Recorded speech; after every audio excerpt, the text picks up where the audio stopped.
할렐루야. 우리 지난주에 이어서 우리 에스더서의 두 번째 말씀을 우리가 함께 나누려고 합니다. 지난주에는 에스더 개관에 관해서 우리가 함께 나누었던 것처럼 에스더서는 당시 전 세계의 패권을 흔들던 또 페르시아 제국의 배경을 가지고 말씀이 기록되어집니다. 페르시아 제국이 약 220년 정도의 역사를 가지고 있는데 그 중에 이 에스더서는 짧게는 에스더 중심이라고 한다면 약 한 3, 4개월 정도의 날이고, 그리고 이 서신이 기록되어진 전체 내용은 한 1년 몇 개월 정도가 되어지는 1년이 조금 넘는 그 시간을 성경에 담아놨습니다. 그런데 지난주 우리가 함께 나누었듯이 에스더서의 전체적인 내용이 어떤 느낌을 준다 그랬죠? 약간 드라마 같은, 한편의 드라마 같은 굉장히 다양한 요소들이 그 성경 안에 담겨져 있다라고 우리가 함께 말씀을 나누었습니다.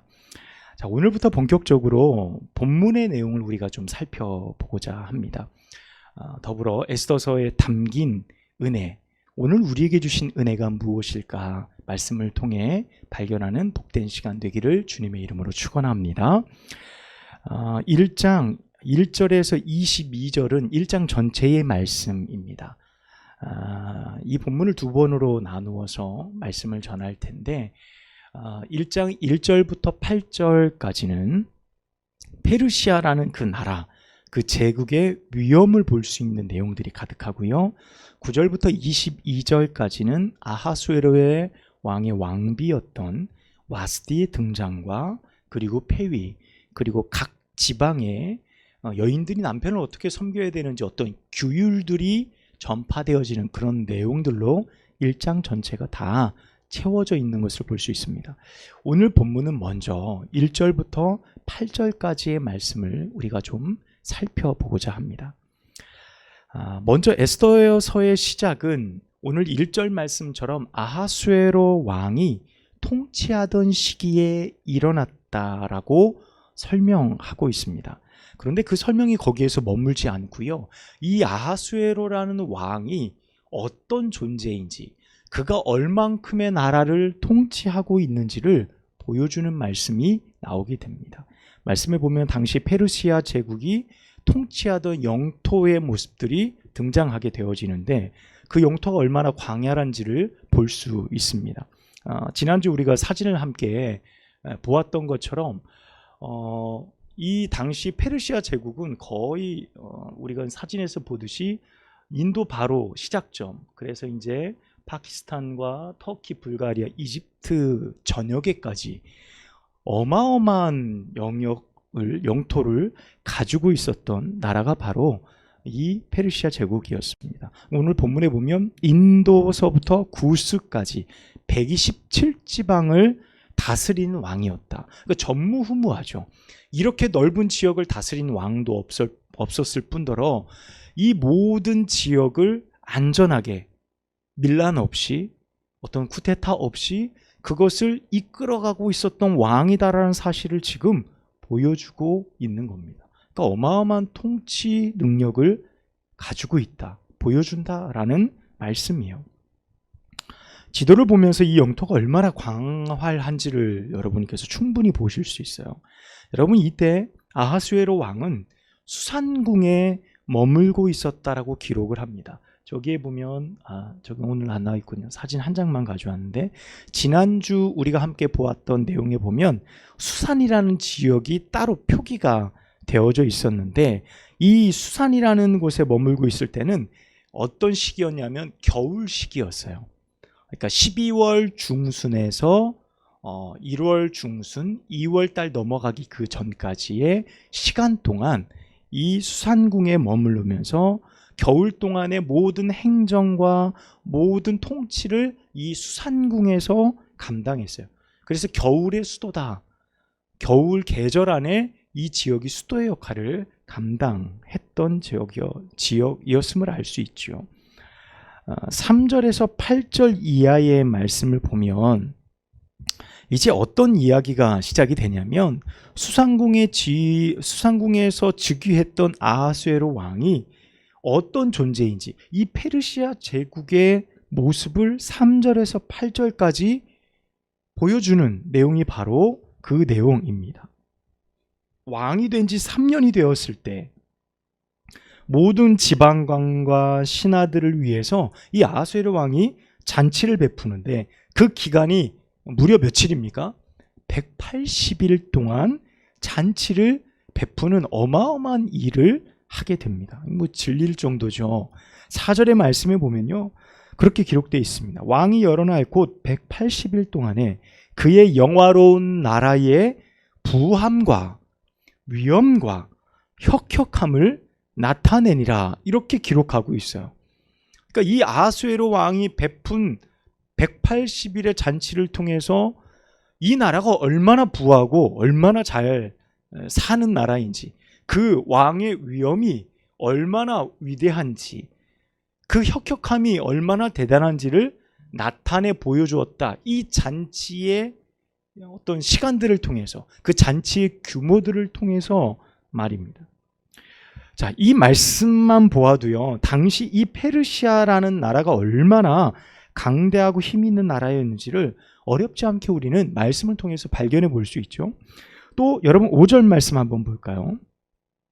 이 날이 지났습니다. 180일의 잔치일이 지나고 나서 왕이 또 도성 수산에 있는 귀천간의 백성을 위해서 왕궁 후원들에서 7일 동안 또 잔치를 베풀게 되어집니다. 그러니까 우리가 이제 이 에스더서를 시작하면서 야, 아하수에로 왕은 그냥 잔치, 온통 잔치, 이후로 와스티가 등장하면서 또 잔치, 에스더가 등장하면서 또 잔치, 잔치가 계속 일어나거든요. 그러니까 그 있었던 그 시간 동안 얼마나 많은 재물이 있었고 얼마나 많은 음식들이 있었는지 늘 먹고 마시는 그런 즐거움의 잔치들의 연락함들이 이 시기 안에 지속적으로 일어났음을 볼 수 있습니다. 여러분, 힘이 있다고 해도요, 아무리 힘이 있는 나라의 왕이라고 해도 이렇게 오랜 기간 동안 잔치를 베푸는 것은요, 결코 쉽지가 않은 일입니다. 여러분, 왕권의 힘이 없다면 이 잔치를 가지고 사람 밑에 있는 신하들이 상소를 올리고 왕의 행동을 귀책 사유로 삼아서 왕을 끌어내릴 수도 있는 문제예요. 나라의 재정을 파탄으로 만든다든가, 나라가 온통 먹고 마시는 유흥에 취해 있다든가, 뭐 여러 가지 이유가 있지 않겠습니까? 그것을 가지고 얼마든지 시비를 걸 수 있는데 그런 것이 하나도 없어요. 또 한 가지, 나라가 가진 것이 너무너무 넉넉하지 않다면요, 이렇게 긴 시간 동안 연회를 베푸는 것 불가능해요. 백성들이 뭐 다 굶는다든지 나라에 흉년이 들었다든지 불가능한 일이죠. 여러분, 나라가 힘이 없다면 연회가 열리는 180일의 시간 동안 나라를 누가 지킵니까? 국경에 누군가가 쳐들어오고 주변에서 그 나라를 쳐들어오는 그 전쟁을 누가 막을까요? 그런데 이 연회를 베풀고 180일의 시간을 잔치를 배설해도 어느 나라 하나 건드릴 수 없는 강성한 나라가 페르시아, 그 당시 아하수에로라는 왕이 통치하던 나라였다라는 걸 보여주는 거예요.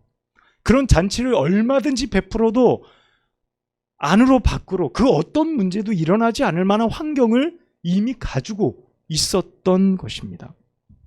여러분, 그리고 6절과 7절 말씀에 보면 뭐라고 그럽니까?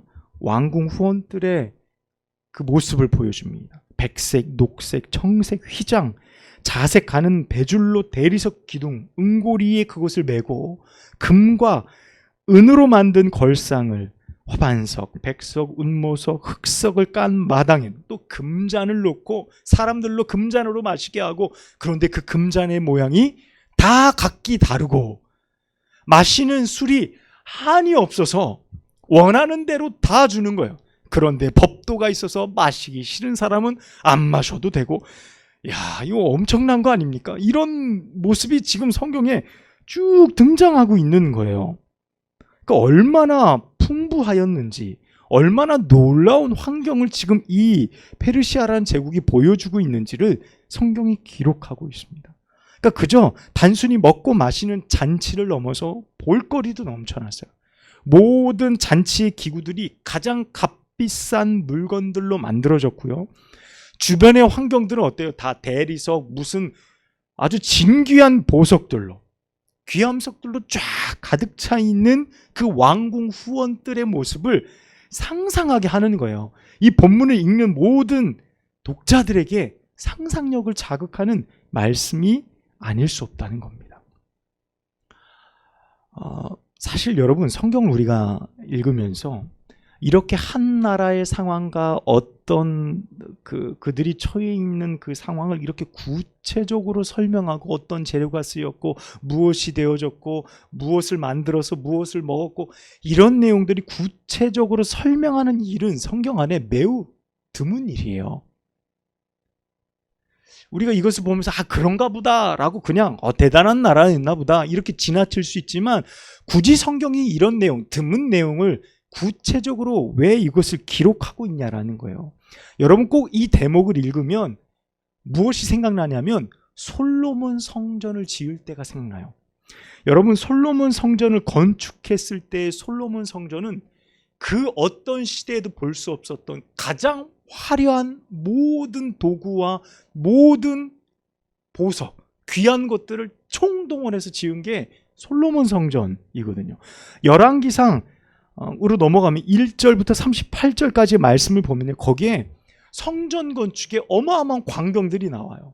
그 성전 규빗, 높이는 몇 규빗이고 폭은 얼마나 되어지고, 세밀한 모든 내용이 거기 다 나와요. 1절부터 38절까지 아주 자세하게 나오는 거예요. 모든 건축물 아래 그냥 그 귀하다는 나무인 백향목을 다 갖다 쓰고, 모든 성전 기구들에는 다 금으로 다 싸고, 어마어마한 일들을 거기 다 보는 거예요. 사람들이 그 건축 모습들을 보면서 그냥 감격하는 그런 모든 모습들, 웅장한 자태, 그것을 아주 철저하게 기록하고 있거든요. 하나님의 성전을 짓는 이 솔로몬 성전에 대해서 말입니다. 여러분, 솔로몬을 통해 성전이 몇 번 지어졌죠? 한 번입니다. 이스라엘 역사 가운데 전무후무한 성전이었고 다시는 그런 성전이 지어지지도 못했어요. 그러니까 어떤 겁니까? 그 성전 건축에 대한 기록도 몇 번인 거예요? 한 번이에요. 그와 같이 그 성전 기록이 희귀하다고 한다면, 오늘 본문의 말씀에 등장하는 아하수에로 왕이 연회를 베풀고 그 왕궁들의 모습을 묘사한 것이 꼭 그 모습과 비슷한 기록을 담고 있다는 것을 알 수 있어요. 당시 수산궁의 상황을 기록하는 거예요. 그러면 여러분, 여기서 우리가 의문을 가져야 돼요. 성경은 왜 굳이 사라져버린 나라, 당시 찬란했던 문화를 다시 재구성하듯이 페르시아의 당시의 모습, 수산궁의 모습을 이렇게 기록하고 있을까? 우리는 그런 생각을 가져봐야 돼요. 사실 이렇게 화려했던 당시 페르시아 제국, 누구도 감히 넘볼 수 없는 가장 강력한 나라였음을 우리는 알 수 있습니다. 여러분, 이 나라 앞에 누구도 반기를 들 수 없었고요. 아하수에로 왕의 말은 곧 법이었어요. 곧 그의 삶의 모든 행동은, 그가 이루는 모든 것은 능력이었어요. 어느 누구도 그것에 대해서 반대할 수 없었습니다. 여러분, 4절의 말씀이 사실 그것을 말해주고 있어요. 4절 말씀 보면 왕이 여러 날 곧 180일 동안, 이 180일 동안 연회를 열 수 있는 왕도 없을 뿐더러 그의 영화로운 나라의 부함, 얼마나 부한지, 얼마나 많은 것들이 풍족한지, 그의 위험, 혁혁함을 나타내니라라고 말씀을 기록하는 겁니다. 여러분, 그렇게 하여도 아무런 문제가 없고 영화로운 나라와 부함, 위엄의 혁혁함을 나타냈다라고 말하고 있어요. 여러분, 이것은 결국 페르시아와 아하수에로라는 왕이, 그 왕이란 존재를 단적으로 표현해 주는 말씀이 1절부터 8절까지예요. 그 성경에서 바라보는 관점 속에서 당시의 그 사람과 그 나라가 이런 존재였다라고 보여지는데, 그 나라는 절대 왕권, 절대 힘, 모든 것을 왕이 다 할 수 있는 그런 능력을 지닌 나라라는 거예요. 여러분, 그런데 그 나라에 지금 누가 있는 거예요? 유다 백성들이 있는 거예요. 에스더가 있는 거예요. 그 나라의 유다 백성이 포로로 잡혀왔어요. 여러분, 어마어마하게 대비되어지지 않습니까? 이 나라는 꼭 어떤 나라와 같아요? 하나님의 나라와 같은 거예요. 이 나라는 인간이 감히 만들 수 없는 정말 찬란한 문화를 가지고 있는, 인간이 할 수 있는 그 영역의 능력을 뛰어넘는 모든 것을 겸비한 나라가 이런 나라이다. 그런데 이런 나라 안에 유다 백성들이 잡혀온 거죠. 여러분, 그들이 있는 그곳에서 그들이 할 수 있는 것이 무엇이 있었을까요? 유다 백성들이 그곳에서 기대할 수 있는 것이 뭐가 있었을까요? 여러분, 그것은 다른 게 아니에요. 아하수에로의 자비와 돌봄뿐이었어요. 그렇지 않겠습니까? 그 모든 것을 주관할 수 있는 아하수에로의 자비와 돌봄이 포로로 잡혀온 노예들에게는 더 없는 축복이죠. 더 없는 축복이 아닐 수 없어요. 여러분, 세계의 진귀한 모든 금과 은과 보석과 귀암석들로 치장한 이 수산궁의 위엄, 여러분, 그 앞에 모든 사람들이 엎드려 절하는 거예요. 모든 사람들이 그 앞에서 자신을 가장 낮추는 거예요. 아하수에로가 베푼 상에서 먹을 것을 얻어먹고 생명을 유지하는 겁니다. 그로 인해 살아가는 것이 가장 지혜롭다. 그의 그늘 아래서 살아가는 것이 우리의 생명을 보존할 수 있는 가장 귀한 방법이다라고 느낄 수밖에 없는 환경이다라는 것을 오늘 성경은 보여주는 거예요. 1절부터 8절까지 이 말씀 보면 누가 이렇게 살아갑니까? 세상에 누가? 여러분, 성경이 이토록 페르시아 제국과 아하수에로의 통치 시기를 이렇게 세밀하게 기록한 이유가 거기 있어요. 곧 그 이유가 뭡니까? 당시 아하수에로는 신으로 불려지던 사람이에요. 저 사람은 신이다. 페르시아는 절대 망하지 않을 거야. 영원토록 지속되어질 나라이다. 그 나라를 통치하는 저 왕은 누구라고요? 신이다. 신으로 불려진 거예요. 모든 영화와 능력이 그로부터 주어지니 인간이 누릴 수 있는 그 이상의 모든 것을 겸비한 아하수에로와 페르시아 제국은 절대적 신적 권위를 표방하고 있었다는 거예요. 그 말씀이 1절과 8절이에요. 찬란했던 문화, 그것을 이렇게 세세히 기록하고 있어요. 성경이 그것을 지금 드러내고 있습니다. 바로 이런 환경에 유다 백성들이 놓여 있어요.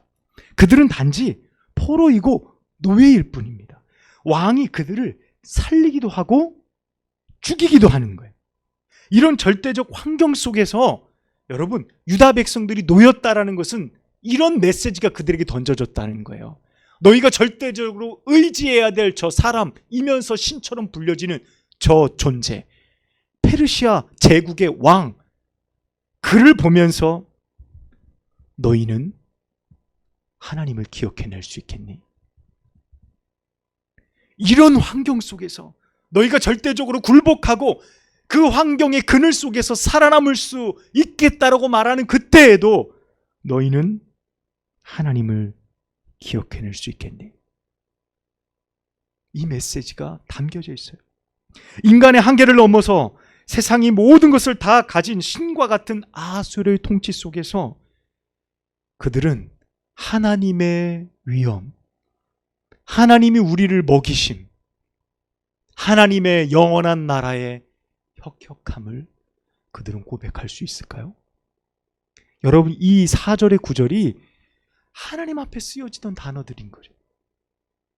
하나님이 그들을 위해서 베푸시고 먹이시는 천국의 잔치, 영원히 지속될 것 같은 페르시아라는 나라를 바라보며 하나님 나라를 볼 수 있었을까요?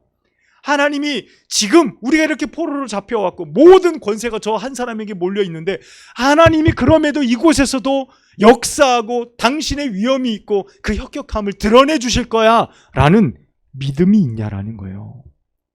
여러분, 그런 믿음을 그런 환경 속에서도 잃지 않을 수 있겠냐는 거예요. 모든 사람들이 페르시아 제국의 찬란함을 찬양합니다.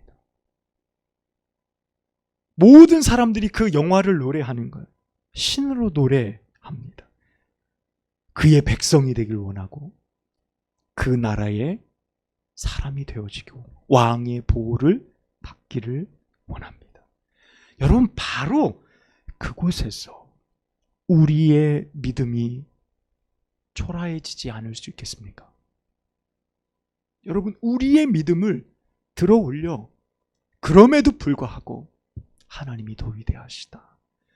하나님의 위엄이 더 크시다. 하나님이 오늘 또 일하신다. 하나님이 우리를 도우신다. 우리를 먹이신다. 우리를 보호하신다. 여러분, 고백할 수 있는 우리의 믿음, 우리가 드러낼 수 있겠냐라는 거예요. 타협하지 않고, 조금도 물러서지 않고 우리가 하나님을 고백할 수 있냐라는 메시지가 이 본문 안에 1절과 8절 안에 담겨 있다는 거예요. 우리 눈으로 보기에 화려한 세상, 그것이 꼭 페르시아 제국 아하수에로 왕의 수산궁의 모습이 딱 세상을 표방하고 있습니다.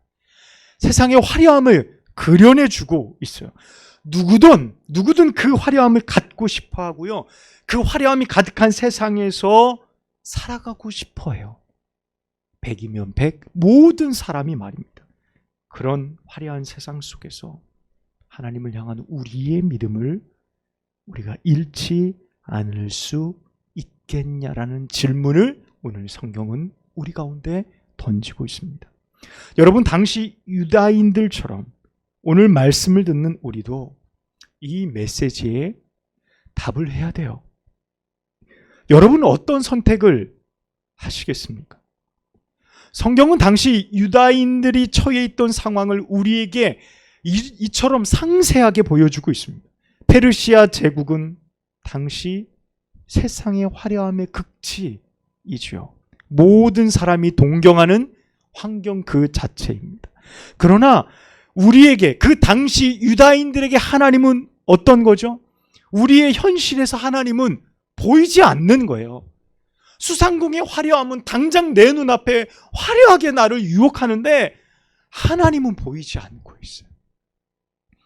하나님은 내 눈에서 보이지 않아요. 유다인들이 부르짖을 때 부르짖는 하나님은 우리 조상의 하나님이에요. 과거에 역사하셨던 나의 아버지의 또 할아버지의 나의 조상들에게 역사하셨던 그 하나님을 그들은 붙들고 있어요. 그 붙들미 너무도 연약한 거예요. 하나님과 화려한 세상과 절대적으로 성경은 대비시키며 너희는 어느 편에 설 수 있냐라고 말씀하는 겁니다. 내 눈앞에 화려함은 여러분 무엇이죠? 현실이에요. 내 눈앞에 보여지는 화려함과 나의 마음을 사로잡는 모든 것은 당장 당면한 현실입니다. 나의 배고픔을 채워주는 것도 현실적인 거예요. 세상의 공급이라고 할 수 있어요. 여러분, 하나님은 도대체 그러면 어디 계신 겁니까? 유다 백성들이 수산궁에 머물고 있을 때에 그들이 그 아하수르의 통치 아래에서 먹을 것을 받아 먹으며 모든 것이 그로부터 공급된다라는 것에 길들여져 가고 있을 때 하나님은 도대체 어디서 무엇 하고 계셨던 거예요? 오늘 말씀해 보면 뭐라고 그랬죠? 왕의 어주가 얼마큼요? 한이 없었다. 술이 얼마나 많은지 한이 없을 정도예요. 여러분, 예수님 시대 때에 가나의 혼인잔치에서 뭐가 떨어졌죠? 포도주가 떨어져요. 떨어지는 게 맞는 거예요. 우리의 삶에 부족함이 맞아요. 그런데 여기 보니까 부족함이 없어. 한이 없다니까요. 그게 세상의 가치처럼 느껴지는 거예요. 내 혀에 달콤하고 나로 취하도록 한이 없이 공급되는 왕의 어주를 마시면서 여러분, 이전에 하나님의 영으로 충만했던 시절을 기억할 수 있겠냐는 거예요. 세상에 충만해서 우리가 하나님의 영에 충만했던 시절을 다시금 회복할 수 있겠냐라는 거예요. 사랑하는 여러분, 오늘 여러분은 어떤 힘으로 살아오셨습니까? 오늘 여러분은 어떤 소망으로 하루를 지내오셨나요? 여러분을 살게 하신 힘은 도대체 어디로부터입니까? 오늘 여러분은 어떤 힘으로, 무엇으로 그 힘을 공급받아 이 자리 가운데 나오신 겁니까? 우리는 당시 페르시아 제국에 머물던 유다인들처럼 세상의 화려함과 하나님 사이에서 무엇을 사랑하고 선택하며 따라가야 할지를 결정해야 합니다.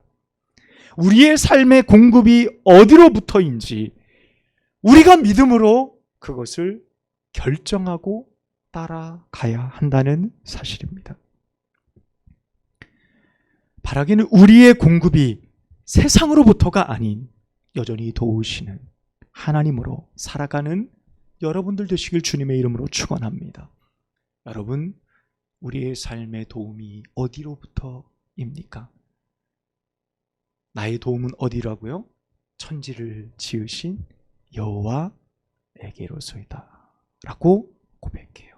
눈을 들어 바라볼 때 우리의 모든 삶의 공급, 세상의 화려함, 세상의 모든 가치가 아니라 보이지 않지만 여전히 내 안에 살아계시고 여전히 역사하시는 하나님의 섭리를 믿고 바라보며 주님으로부터 주어지는 그 소망이 우리의 삶에 충만하기를 주님의 이름으로 축복합니다. 기도하겠습니다. 하나님 아버지, 오늘 에스더서 두 번째 강해를 통해 어디로부터입니까? 우리의 소망이 어디로부터입니까? 우리가 오늘 또 살아가야 될 힘과 우리의 생명과 호흡이 결코 세상이 아닌 여전히 나와 함께 하시는 하나님으로부터임을 믿음으로 고백하게 하옵소서. 유다인들이 그 사실을 알기에는 그들의 환경은 너무나도 척박하였고 그들의 신앙에 너무도 도전적인 일들이 많았음을 봅니다. 하나님, 우리도 결코 다르지 않습니다. 이 세상의 수많은 유혹과 우리의 욕망과 연약함들이 하나님으로 멀어지게 하는 수많은 일들임을 고백합니다. 주님, 오늘도 우리가 고백할 수 있는 것은 하나님으로부터 주어진 소망, 하나님으로부터 주어진 힘이 우리로 하여금 이 자리 가운데 있게 하였음을 고백하게 하옵소서.